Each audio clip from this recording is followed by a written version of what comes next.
Hey guys, what's up? This is LJS and I'm back with another deck profile. And this time I'll be doing it on the new, well not so new, machining Spark Hercules. Yes, so in set 15, Megacolony, this clan, finally got more support. And this time they finally have their own subclan called Machinings, which is pretty cool. It's like robot insects. It's like so cool, isn't it? Isn't it cool, you know, robotic insects? Anyways, okay, finally they have their own sort of a subclan, but personally I think that their subclan is kinda, well, Bushiroad didn't support it as well as it could, which I will talk about later. But anyways, a little bit of the background of Megacolony. So for those of you who don't know, Megacolony is a deck it's a clan that specializes in what is known as stunning. Basically what they do is they make your opponent's rear guards that are rested, and basically your opponent's rested rear guards are unable to stand during your opponent's next stand phase. So in a sense it's stunning. So it stuns it, keeping it at rest. So as some of you will probably have noticed or experienced, stunning is similar to another mechanism called locking by a clan link joker.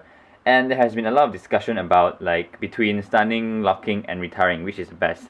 And I have my own thoughts on them, so I will talk about it at the end of the video. So if you want to hear my thoughts, watch it to the end. So anyways, back to the deck. In set 15, there's quite a few supports. And so this deck mainly comprises of supports from set 15. And Spark Hercules is supported by a all new breakride for Megacolony, which is a really good breakride. And it comes with a plethora of stunning units, okay, basically units that can stun, and as well as pressure cards. So the whole idea of this deck is just to stun your opponent, mess with their field, and then push with Machining Hercules' wonderful critical and power gain. Although it's late game, so criticals in late game is not really as good as it is in early game. But anyway, let's get to the deck. So for the starter, I run Megacolony Battler C. So this starter skill is basically Forerunner. You can call it to R when someone writes on it. Its skill is Counterblast 1 and put this unit in the soul. When an attack hits a Vanguard during a battle that this unit boosted a Megacolony, you may pay the cost. If you do, choose one of your opponent's rear guards, and that unit cannot stand during opponent's next stand phase. So basically, if you boost and the attack hits a Vanguard, you can Counterblast 1, put him in the soul, and you can stun one of your opponent's rear guards. Pretty good. So yeah, as a starter, for grade 3s, I run 4 Machining Spark Hercules. Yep, really cool robot looking bug thingy. Kind of reminds me of Metal Borgs. Beetleborgs. Yeah, for those of you who were born in the 90s, I'm not sure if you guys have watched this, but it's they call it Big Bad Beetleborgs. Yeah, pretty cool. Anyways, so his first skill is Limit Break 4, Counterblast 2. Okay, a special Counterblast 2. And when this unit attacks a Vanguard, if all your opponent's Vanguard and rear guards are rested, you may pay the cost. If you do, until the end of this battle, this unit gets 10k and 1 crit. And choose one of your opponent's rear guards, and that unit cannot stand during your opponent's next stand phase. So essentially, when it attacks, if your opponent is all rested, you can pay the cost, especially Counterblast 2, he gains 10k and 1 crit, and you stun 1 rear guard. His second skill actually helps him achieve his first skill, Soul Blast 1 Machining, so a special Soul Blast. Rest all your opponent's rear guards, and this unit gets 2k at the end of turn. So essentially, it helps you make sure that everything is rested, and he gains 2k to help you hit cross rides. A pretty decent skill, I say. Although, if you guys have Machining Stack Beetle, you can actually run him in this deck as well. But I don't have Machining Stack Beetle. Yeah, so that's 4 Hercules. Next thing you run is 4 of the breakride. Unrivaled Blade Rogue Cyclomatooth. So his skill is really good. It's a breakride. So Limit Break 4. When a Megacolony rides this unit, choose your Vanguard, and that unit gets 10k at the end of turn. Rest all your opponent's units, and all of your opponent's units cannot stand during your opponent's next stand phase. So for those of you who don't know the implications of this, it means that you can rest everything in your opponent's field, including your opponent's Vanguard. And they are all stunned, including your opponent's Vanguard. So essentially your opponent, during his next turn phase, when he says his turn, stand phase, nothing stands, draw, and he can't attack at all during that turn unless he rides another Vanguard on top of his rested Vanguard. So essentially this skill kinda skips your opponent's next turn. That is how good it is. Unless of course your opponent has some Vanguard skill that allows him to stand his rear guards. Because your opponent can still use his skill because your opponent doesn't need to be stand to use skill. So the only way to counter this breakride is this breakride skill is to either ride on a Vanguard or skip your turn. So this breakride itself is super good because if your opponent chooses not to attack or do anything, it is a straight out -2 because your opponent cannot drive check with his grade 3 Vanguard. So meaning he doesn't get 2 cards in his hand, which is -2, which is insanely good. And also, since he doesn't attack, you are saving guards for that turn. So you can probably save up to 4 or 5 cards for that turn. So essentially, in the end, it's like a +6 for you. Although maybe my mathematics might be wrong, but somewhere in that range. So and next, continuous. During your turn, if all your opponent's Vanguard and rearguards are rested, this unit gets 2k. So basically, if your opponents are all rested, he can hit cross rides. An insanely good break ride. Although the one thing I'm really sad is that this is not a machining, and since Bushiroad only has really basic support for machining, having a break ride that's not a machining really actually cripples this deck, making it not as good as it really could have been. If not, it would have been so awesome. And even if it's not machining, this card is so good. You should watch my match with Megacolony because it's so fun. You just troll them, you just make them unable to stand, like break right, ha ha ha, you lose a turn. It's so funny. So yeah, extremely fun, good card. Would be really good if it's machining, but sadly Bushiroad did not make that happen. Damn it. Oh well. So for the grade 2s, I run 4 Machining Tarantulas. So his skill is when this unit attack hits a Vanguard, if you have a Megacolony Vanguard, you may pay the cost, which is a special +1. If you do, choose one of your opponent's rearguards, and that unit cannot stand during your opponent's next stand phase. So essentially, if you attack, hits Vanguard, special +1, stun. So this is a really good pressure card. So and your opponent will actually try to get rid of it most of the time. So it's very good. It's really good as number one, a pressure card. Number 2, a sponge. So in any case, I like pressure cards. I love pressure cards. I love cards that have on-hit skills. So do take note though, he is an special Counterblast, so you need to Counterblast a machining. And actually this deck has a lot of special Counterblasts. If you notice, him and him both have a special Counterblast. So that is one of the weaknesses of this deck, which I'll discuss later. Next, I run 3 of another really good cards called Machining Papillo. So her skill basically is, when this unit is placed on R, if you have a Megacolony Vanguard, you don't need to have a Machining Vanguard, it's good. Choose one of your opponent's rearguards, and that unit cannot stand during your opponent's next stand phase. So basically, this is on-call stun. I think it's a bit similar to Paralyzed Madonna. I can't remember her skill, but basically what you do is call, stun something. Yeah, good, really good. So, although the downside is that she's only an 8k attacker, so I only run 3 of her because she is good, but you don't have too many of her in your hand because you end up having pretty useless 8k attackers. So next, I run 2 Machining Red Soldier. So he's essentially the 12k attacker for machining. Basically, if you have a Machining Vanguard, he gains 3k when he attacks.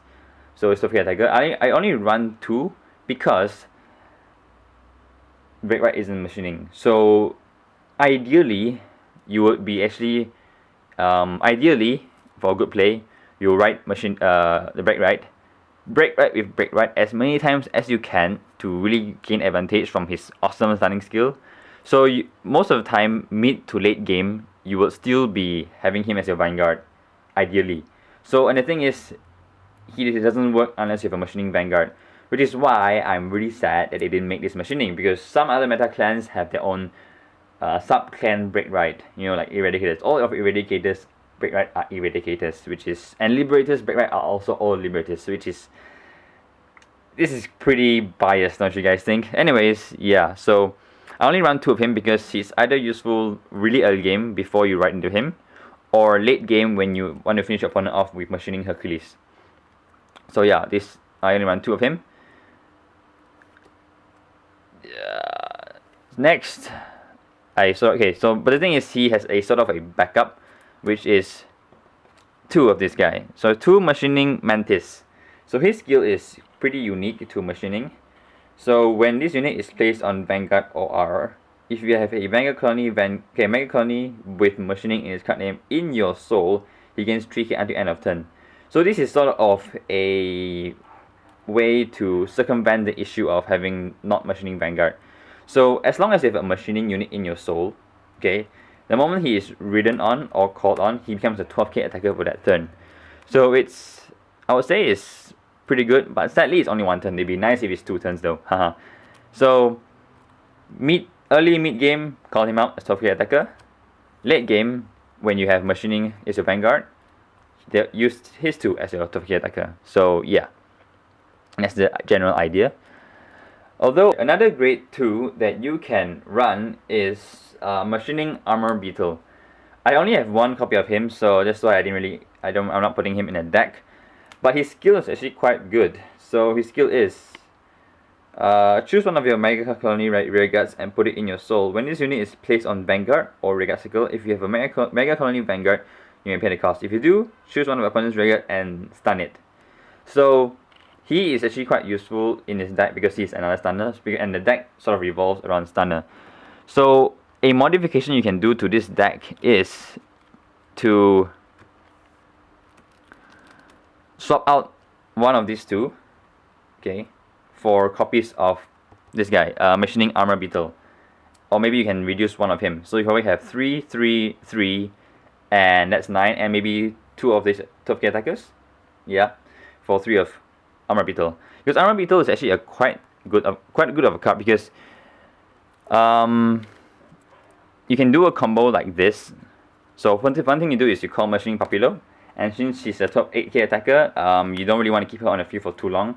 So either next turn when your opponent attacks, you intercept her, or next turn call Armor Beetle, suck her into the soul, stun another guy. So you keep that stunning mechanism going on. Yeah. So yeah, with this card is pretty good. It's a promo card, and that's why I don't have other copies of him. But anyways, on to grade 1s. So I run 3 Perfect Guard and 1 Quintet Wall. So another sad thing is that they did not create another Perfect Guard with machining, so we are left with another non-machining unit in this deck. So I run one machining Quintet Wall. You can make it 2, because I run him mainly because I want machinings in this deck, and he is sort of a backup sentinel. Perfect Guards, I would say, still better in this deck because this deck can be somewhat counterblast heavy, and you want to save it and not really use him for your Quintet Walls unless it's really necessary. So yeah. And next, I run another really good card for machining Caucasus.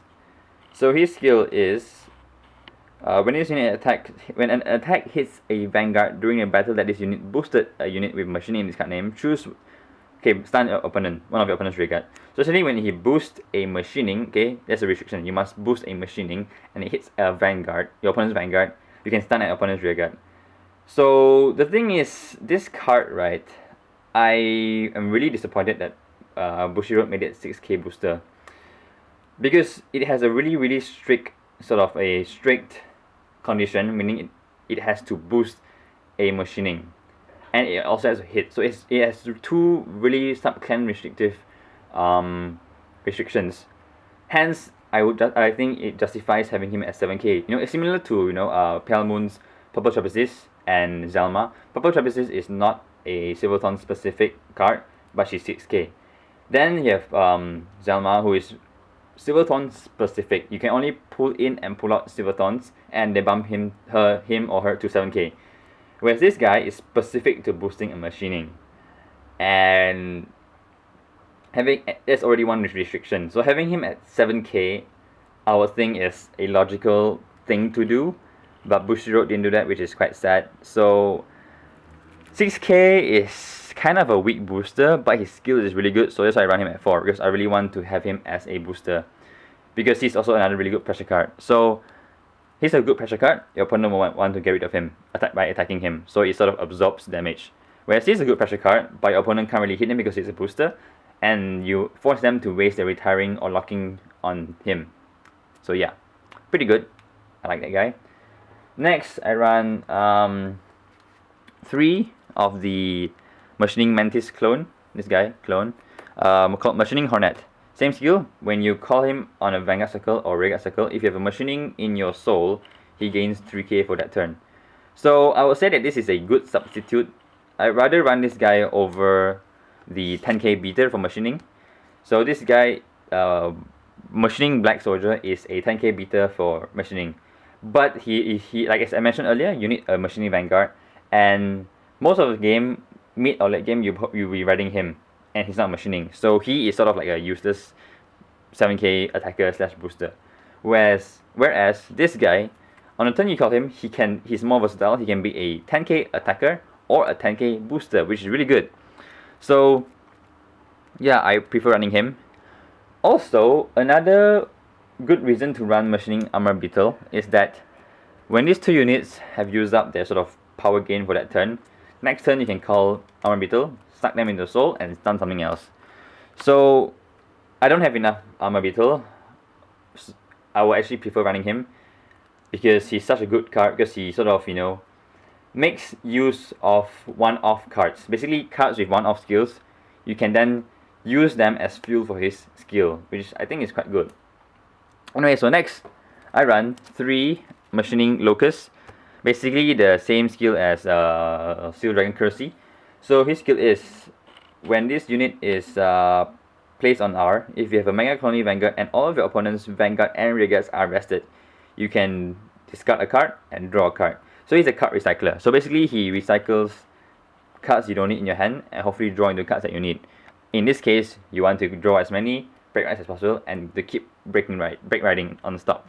Breakriding all day, because this is one of those decks where the breakride, repeated use of the breakride is good. A lot of other breakrides, right, repeated use of breakride eventually sort of loses its value, but this is one of those breakride it is really useful non-stop. So that's the great ones. Now time for the triggers.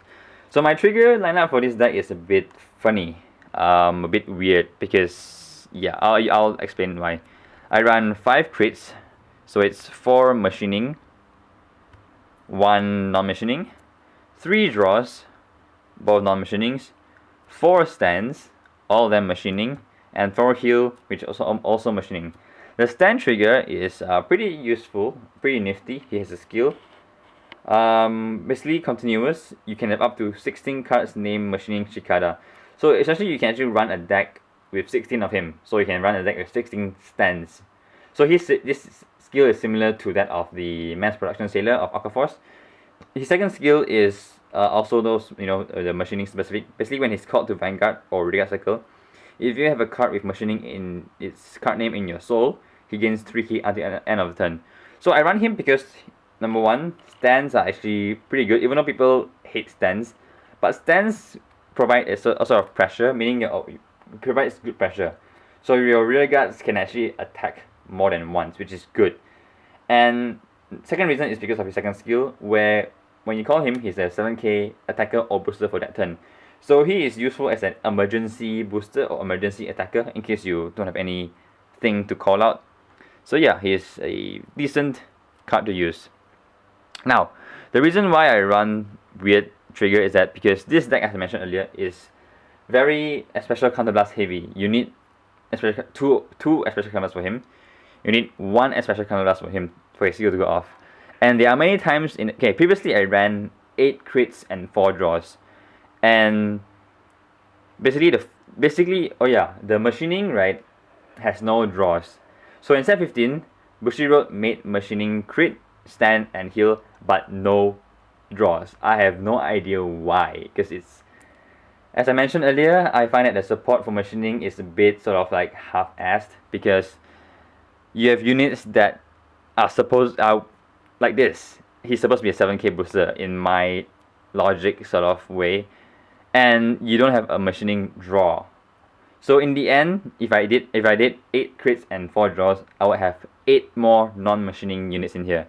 So I have 4 non-machining breakrides, 3 non-machining perfect guards, and that's already 11 non-machining cards in the deck. And having another 8 more non-machinings really messes with the deck, because I played games where I couldn't even use the skill because I don't even have any more especially come last to use. There's a game where I had my whole damage zone is non-machining, which is pretty annoying because these 2 cards need machining. So I've decided to swap it out for this trigger lineup. Although you can also make it 4 crits and 8 stands, because he allows you. One thing good is that he allows you multiple copies of himself. So if you run 8 of him, you have a pure machining trigger lineup, and which is pretty offensive because stand and crits are offensive triggers. Although I would actually prefer to have a draw because it sort of helps build up hand size, because one thing about Megacolony is that you can't really build. It's not inherent way of generating card advantage. The only card advantage you have is by saving guards, because if you stun your opponent either, if you stun your opponent's front row, you have less attacks to deal with, so you save your guard. If you stun your opponent's back row, their columns are weaker, so hence you have to guard less. So that's the only way they actually generate advantage. So for this deck, as mentioned earlier, the idea is to stun your opponent and save guard power and make your opponent do stupid things, because when your opponent has stun rearguards, they tend to, especially if you stun grade 2s, they tend to just intercept it away. And sometimes some of those grade 2s are actually quite valuable grade 2s, and you sort of force them to intercept it away. And okay, then finally you finish off with machining Hercules' 10k boost and 2 crit, etc. So early mid game, you want to stun your opponent and sort of rush them with all these power gainers when you call power gainers. So they gain 3k when you call them for that turn. So it is really good for rushing opponent. And then once you sort of wear their hand out a bit, start break riding non-stop for yourself to gain advantage and make them lose the ability to twin drive, and then finish off with machining Hercules. So yeah, that has been my deck profile for Megacolony from post set 15. I'm waiting for the Fighters Collection card, which is really good, as well as the Legion card, which is also really good. And I will say that this deck is a very fun deck. You should try it. It's so fun trolling opponent. It's so fun stunning opponent, and it's so fun, pulling off the non-stop break right over break right over break right, making your opponent just cry their heart out. So, anyways, this is my deck profile. Now I will start discussing about the stunning versus retiring versus lock issue. So, for those of you who don't really know, clans like Kagero and Narukami specialize in retiring your opponent's rear guards. So when you retire, basically they straight out kill your opponent's rear guard. So that is a straight out -1 for the opponent. Now locking, on the other hand, is the mechanic of Link Joker, where it turns a card face down and that whole rear guard is locked and unable to be used. So your opponent can't call over it, your opponent can't do anything with it. So essentially it locks it down. Whereas machining, what it do is it makes a rested unit unable to stand in your opponent's next stand phase. So most people actually rotate it downwards to signify that it has been stunned. So stunning. So here's a little analysis. Some people would say that retiring is the best. So if you talk about numbers and then analytically, numbers wise, retiring is indeed the best, because it is a straight out +1 for you, or basically a -1 for your opponent. Locking, on the other hand, is sort of a future plus for you, because when you lock your opponent's rear guards, you have less to guard. You have less attack you need to guard with. So for example, if you lock a front row, you have one whole column that you don't have to guard. So essentially it can save you like 10k or even 15k shield, depending on the column that you have locked. So that is sort of like a +1, +2, maybe even +3. Or if you lock a booster, it saves you 5k shield, so that's like a +1 for yourself. So retiring, in a sense, is a straight out -1 for your opponent. Locking is a sort of is in a sense a future +1 to yourself. Stunning, on the other hand, is an interesting thing because when you stun your opponent's rearguard, number one, it's sort of locked, meaning it can't attack. But your opponent has the option of calling over it, something else to stun, and it is not a straight out -1 to your opponent because it is still on the field. So numbers wise, retiring and locking is superior. But in games, I think that numbers is not always the main thing. There's also a second part called psychological game. So when you stun your opponent's rearguard, it sort of makes them you actually essentially giving them options. So when you retire, your opponent has no options. It's gone. They can't counter it or decide what happens next. If you lock, you also leave your opponent with no option. It's completely locked. But when you stun your opponent's rearguard, your opponent still have a choice to, number one, if it's a grade 2, intercept it. Or if they want to call over it with another unit like that, and it dies to get another attack. So your opponent can choose to just leave it there, rest it, and have one less attack. So let's look at all these three cases. So if you stun a front row and your opponent intercepts with it, in a sense, this one is the least advantage you've gained. Number one, your opponent is able to make use of your intercepting 5k shield, so he made use of it. But on the other hand, if it is a really good grade 2, you have made your opponent get rid of it. So in a sense, you're not directly getting rid of a good grade 2. For example, some grade 2s are really annoying, like those on-hit skills, and you really want to kill them. If you stun them, and your opponent decides to intercept them, good job for you. You've actually got rid of it without actually really getting rid of it. Secondly, your opponent chooses not to do anything and leave it there. Good job. You have one less attack to deal with. So in a sense, you save about 10k for a full column or 15k for a full column of shield, which is good. So you sort of gain like 1, 2, or 3. You gain the +1, +2, or +3. Third thing, your opponent calls a unit over it and it dies. So now that's a -1 for your opponent. So stunning is also a good way to generate advantage. You can generate. It's like a mix. It's a mixture between lock and retiring. Retiring is a straight -1 for your opponent. Locking is a future +1 for you. Stunning could be any of those, and it's up to your opponent to decide. So I find that decks that can sort of make your opponent, give your opponent a choice, and sort of messes with their mind, I find it really fun because Megacolony is a sort of psychological kind of deck, I would say, because number one, when you breakride, you stun their whole field, and your opponent is like, oh man, I can't do anything. So unless he's forced to ride, if not he loses his turn. So it can sort of really mess with the plan because they may not want to, they may be in the breakride, but they don't want to breakride over it yet, and they're forced to actually ride over it just to get that +2. So it's a really good -1. Also, if you stun your opponent's rearguards, it makes them like, oh, what should I do? Should I call over it? Should I just leave it there? What should I do? Yeah. So all in all, Megacolony is a very fun deck. Although sadly it is not as supported as it could have been because all the supports are really basic. The breakride is not machining, that's one downside. And yeah.